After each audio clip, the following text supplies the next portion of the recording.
Beratnya motor ini nggak nyampe 100 kg, bahkan nggak nyampe 80 kg. Itu musuh kalau denger suaranya aja, mereka udah pada ketakutan cuy. Ini salah satu motor yang juga menurut gua bombastik, ya kan?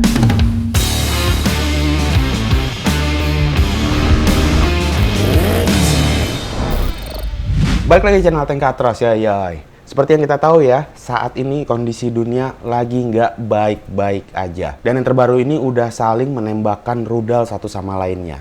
Ngomongin perang, gue jadi kepikiran ya, apa kabarnya motor saat perang dulu? Saat perang dunia pertama atau perang dunia kedua? Nah, ini yang menarik. Bukan cuma tank atau pesawat tempur aja cuy yang memenangkan perang dunia. Di balik garis depan yang mematikan, ada sebuah motor yang dipaksa bekerja melampaui batasnya. Nggak ada tuh namanya rem yang pakem atau suspensi yang nyaman. Motor ini dipaksa bekerja keras hanya untuk mengantarkan pesan yang menentukan nasib jutaan manusia. Kalian pernah kepikiran nggak kenapa Harley Davidson atau BMW bisa sepopuler sekarang? Jawabannya ada di balik lumpur parit-parit Perang Dunia Kedua. Banyak yang berpikir bahwa sepeda motor itu di Perang Dunia ya cuman sekedar alat transportasi aja. Tapi jangan salah cuy. Satu dari beberapa motor yang bakal gua kasih tahu ke kalian ini ya, itu musuh kalau denger suaranya aja, mereka udah pada ketakutan cuy. Bahkan ada satu motor yang dilempar dari atas pesawat, diterjunin gitu. Lupain tuh kecepatan motor yang 300 km per jam. Motor kalian kalau dihantam mortir nggak kuat atau mati gara-gara mesin itu kerendam air, wah tamat. So episode kali ini gue bakal bongkar 5 motor kendaraan perang. Ini bisa dibilang motor tanpa tanda jasa ya. Ada satu yang jadi cikal bakal style motor custom sampai sekarang. Dan mungkin istilahnya juga kalian denger sampai sekarang. Motornya apa aja? Yuk ngegas bareng gue.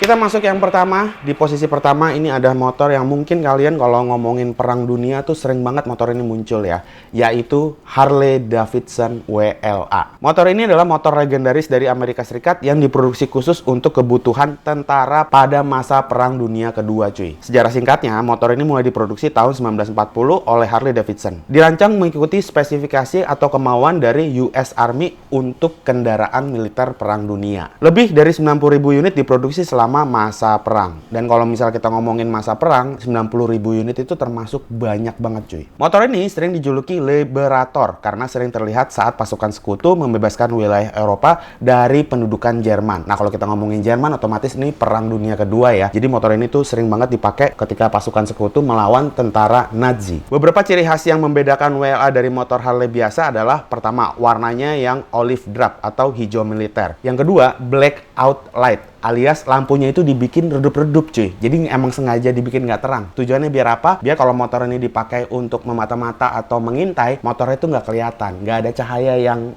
apa ya? Hah? Cahaya yang mencurigakan. Iya, cahaya yang mencurigakan. Yang ketiga, di bagian sampingnya ada tas kulit untuk bawa peralatan. Ada juga bracket yang dipasangin di motornya untuk masangin senjata Thompson SMG. Ini spesial khusus nih cuy. Tambahan lainnya ada pelindung kaki dan windshield dan skid plate untuk melindungi bagian mesin saat motornya dipakai off-road. Jadi biar kalau kandas gitu ya, kena batu, batunya itu nggak langsung hajar mesinnya. Tapi dia kayak ada pelindung di bagian bawah mesinnya supaya dia kena skid plate tuh istilahnya. Spek mesinnya juga nggak main-main. Mesinnya V-twin 45 derajat. Kapasitas mesinnya 739 cc, tenaganya sekitar 23 sampai 25 horsepower. Giginya cuma ada 3 tingkat percepatan dan itu dikendalikan dengan hand shift atau tangan. Kalau motor sekarang pindah gigi pakai kaki. Kalau zaman dulu, zaman motor perang ini ya, wah si Harley WLA ini itu ngoper giginya pakai tangan cuy. Motor ini sanggup berlari sampai 105 km per jam. Untuk sistem pengeremannya masih menggunakan rem tipe tromol depan dan belakang. Suspensi depannya juga unik, dia udah model Springer. Kalau motor-motor chopper custom sekarang tuh banyak tuh yang udah pakai model Springer. Nah ini pertama kali ya di motor WLA ini. Beratnya sekitar 240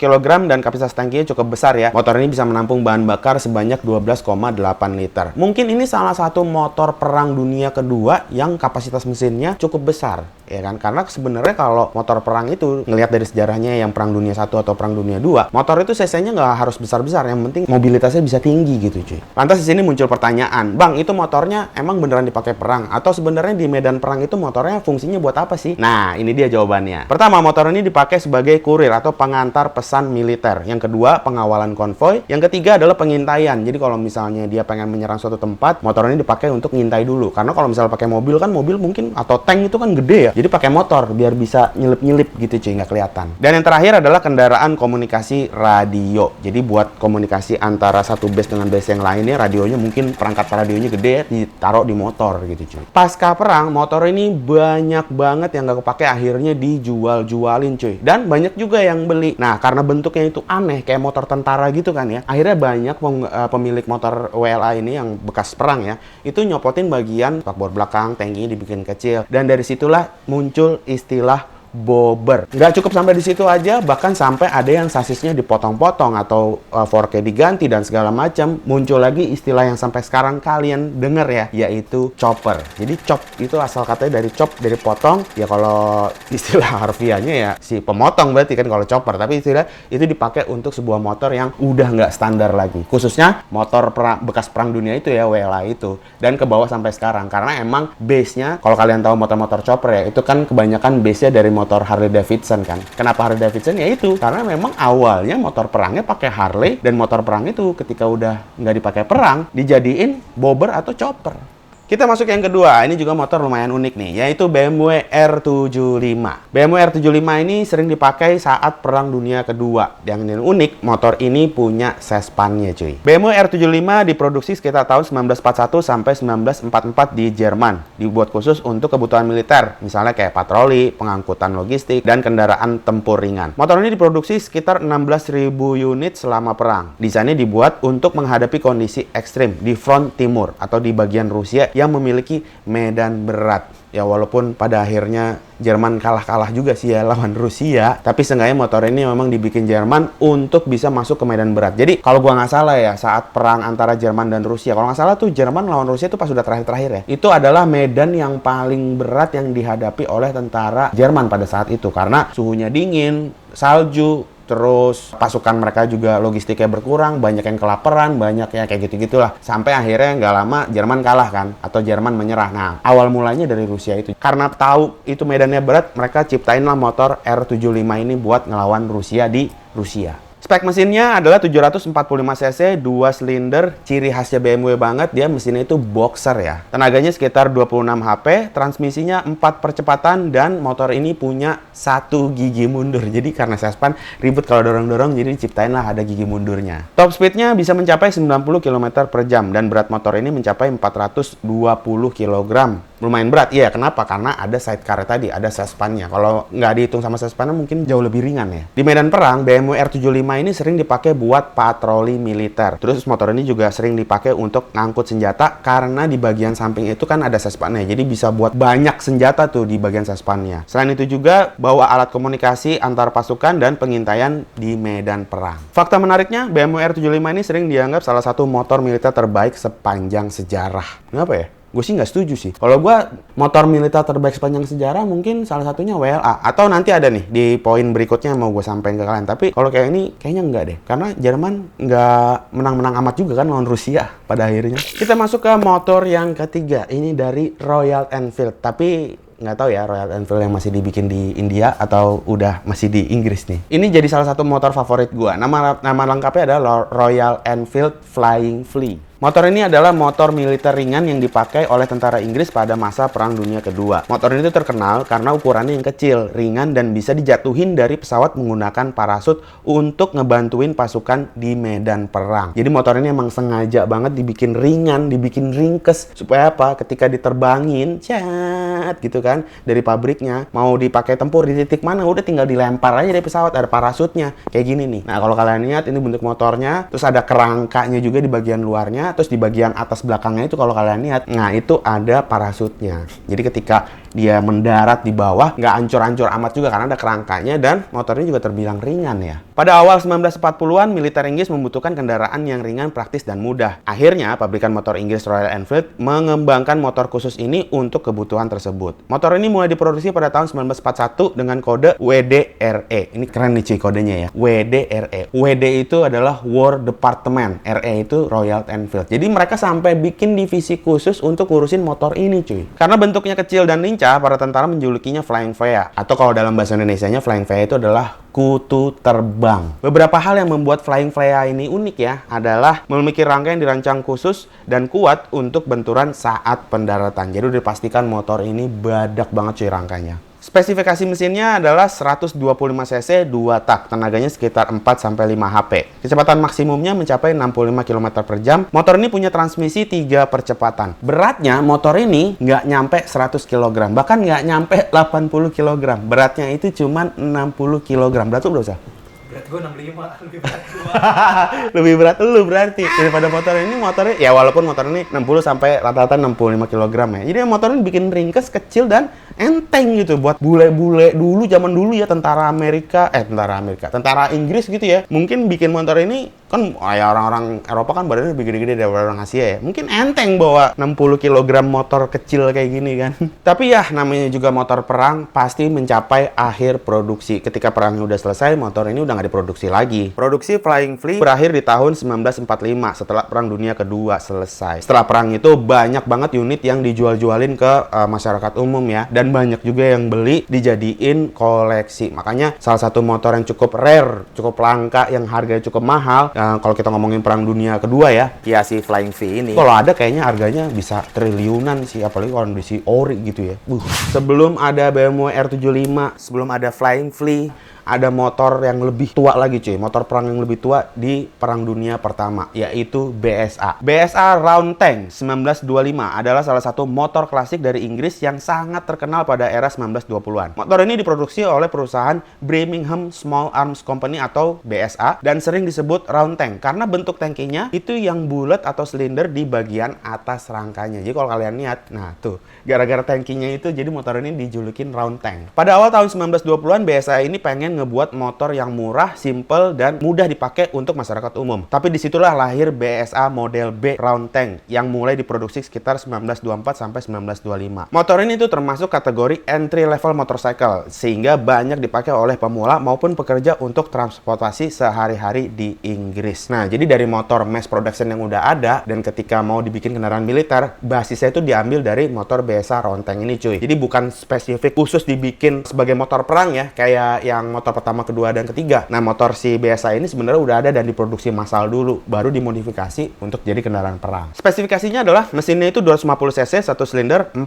tak. Transmisinya 2-3 percepatan. Shift manual di tangki. Ini sama kayak si WLA tadi, hand shifter ya. Jadi motor-motor tahun 1920-an atau di motor-motor saat masa-masa Perang Dunia Pertama atau Kedua, itu giginya entah kenapa dia masih banyak yang pakai hand shifter. Jadi giginya itu dipindahin di tangan, bukan di kaki gitu. Kecepatan jelajahnya mencapai 60 km per jam. Sistem penerangannya ini masih menggunakan lampu karbit atau asetilin. Jadi lampunya itu yang dibakar gas gitu cuy, bukan pakai lampu yang ditemukan oleh siapa penemu lampu? Parah lo.